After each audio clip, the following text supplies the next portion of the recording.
Why do nerves hit mid-scene? Why do they take us completely out of the scene? Why are they so detrimental to us as actors? You are listening to Unstoppable Actors, the essential podcast for ambitious, unknown actors with me, Louise, the artistic director of Standby Method Acting Studio. And for the last 13 years, I've been taking unknown actors with blank CVs all the way to Netflix dramas, Amazon Prime films, TV soaps and stage plays around the world. And every week I'll be talking with you and sharing how you can become a paid working unstoppable actor, because you 1000% can. An acting career is doable. Are you ready to dive into the episode?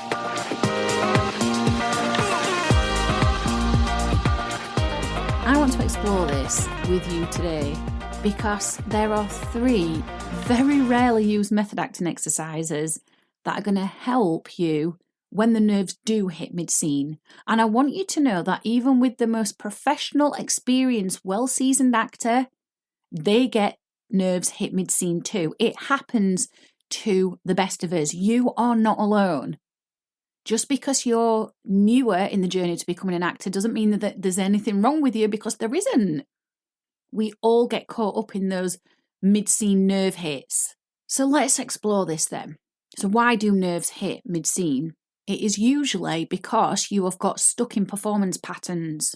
You've got used to delivering the scene in a particular rhythm, in a particular way, doing particular things with your body, with your hands, saying the words in a particular rhythm. And that pattern's been broken. And when that pattern has been broken, what's happened is you've stumbled upon something new, but because the pattern's been broken, that causes the nerves to hit, because now you're not used to this new way of performing the scene.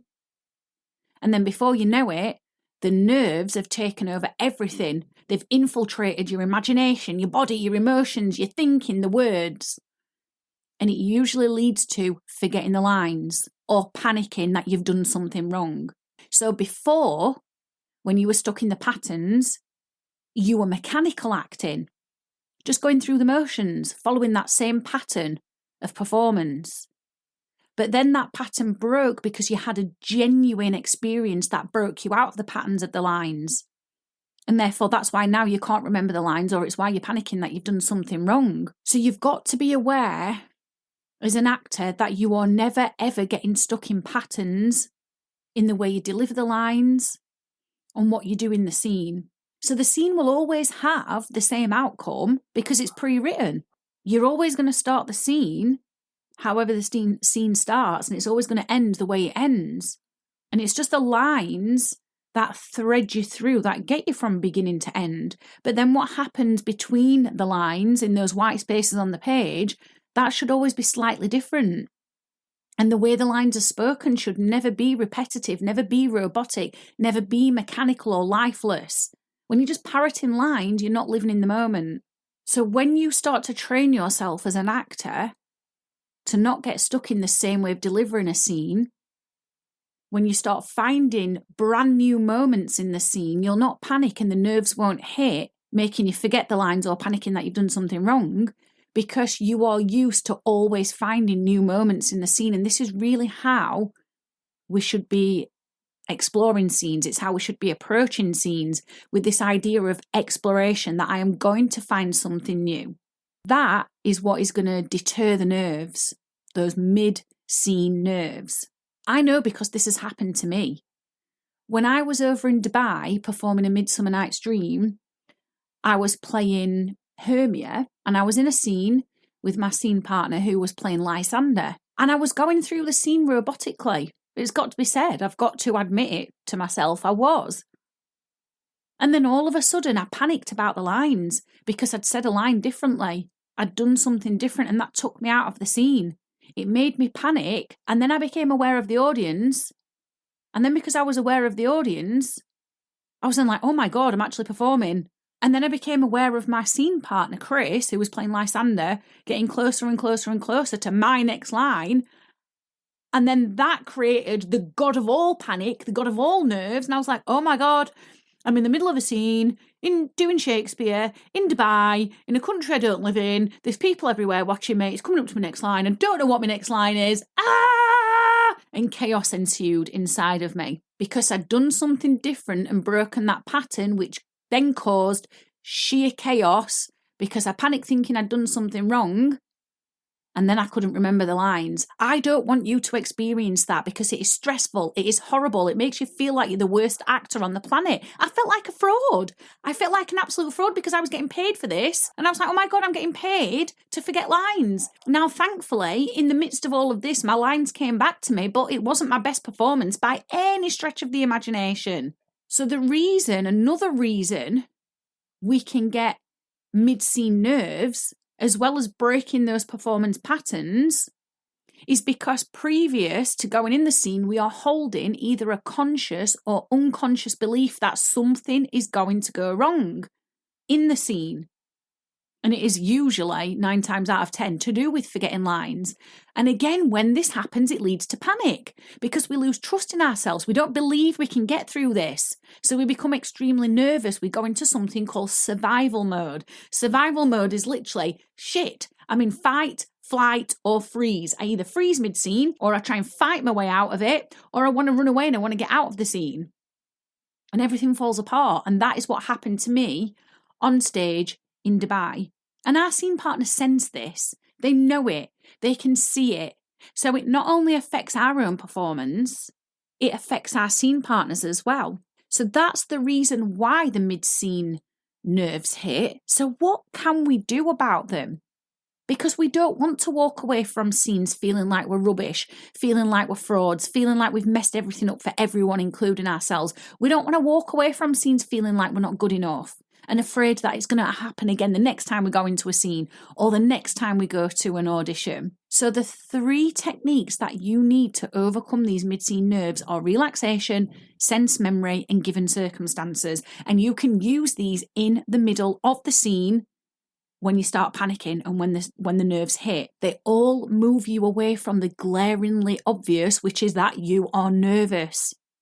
They take you back into a state of groundedness, of focus, and of unlocking the door to your imagination. Because when the nerves hit, the nerves close the door on your imagination. So when you're using these three exercises, I'll repeat them again: relaxation, sense memory, and given circumstances, they're getting you back in control as an artist. And it doesn't even matter that you had a little fluff up, because you know what to pull out of your toolkit in the moment to get back on that journey, to getting back into the character and living through them. And nobody will ever notice that you're fluffed up. There's only you. There's only you that knows that. And it's not something you need to tell as a story after the scene's over, like, oh, God, I really messed up then. Because the more you do that, the more you're telling yourself the story of, I am a nervous actor. Instead, you can just congratulate yourself after the scene is over and go, do you know what? Well done, I'm proud of you. Yeah, you're fluffed up. But then you use your sense memory and you got back in it and the scene played out even better than I imagined. Or, well done, you fluffed up and you used your relaxation. And do you know what? You stayed cool as a cucumber. Like, they're the stories you want to tell yourself after.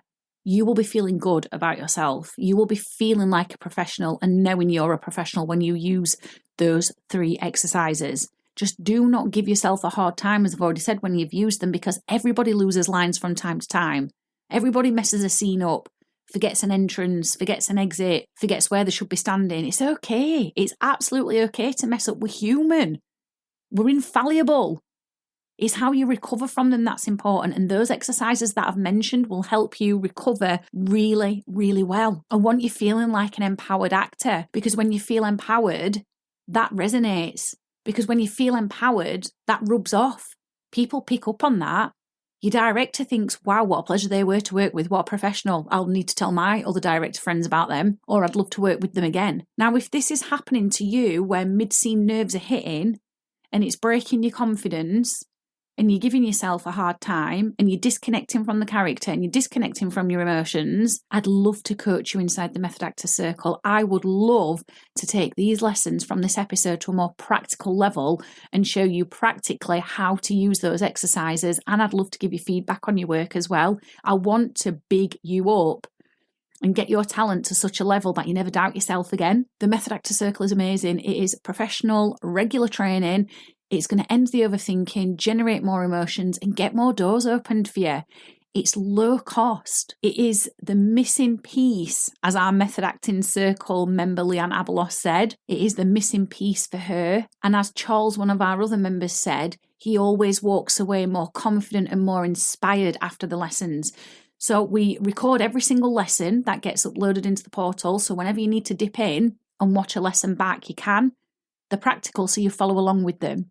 You can come to the live classes as well on a drop-in basis, or you can come to every single one. And we've also got a welcome gift for you as well that is limited to 15 actors, which is a casting profile and showreel review. This is available for new members of the Method Actor Circle, but you're going to have to be quick to get that because that expires today, Tuesday the 13th of February. So if you've enjoyed this episode and you want to take this further, click the link underneath and I will be welcoming you inside the Method Actor Circle and giving you that showreel and casting profile review. I've absolutely loved hanging out with you, and I really hope you found this episode inspiring. If you have, please do rate the podcast and hit follow so you never miss an episode, and I can help more actors like you. And come and join one of the most supportive, uplifting acting communities on socials, the Unstoppable Actors Facebook group, where you'll get your weekly injection of inspiration, networking, and receive your free Method Actors handbook so you can become an unstoppable actor.